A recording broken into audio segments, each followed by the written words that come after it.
Looking back to when I was diagnosed in 2011 with type 2 diabetes, I ignored the follow-ups. I should have had all my checks done at least once a year.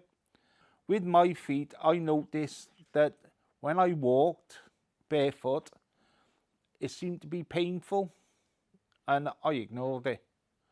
And this is one of the reasons that I got what I got today.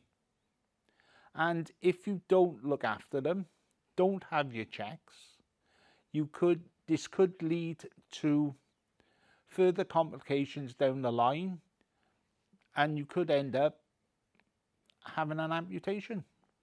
If I could go back to when I was diagnosed and give myself one thing to do, and I was to get checked, and get checked on a regular basis.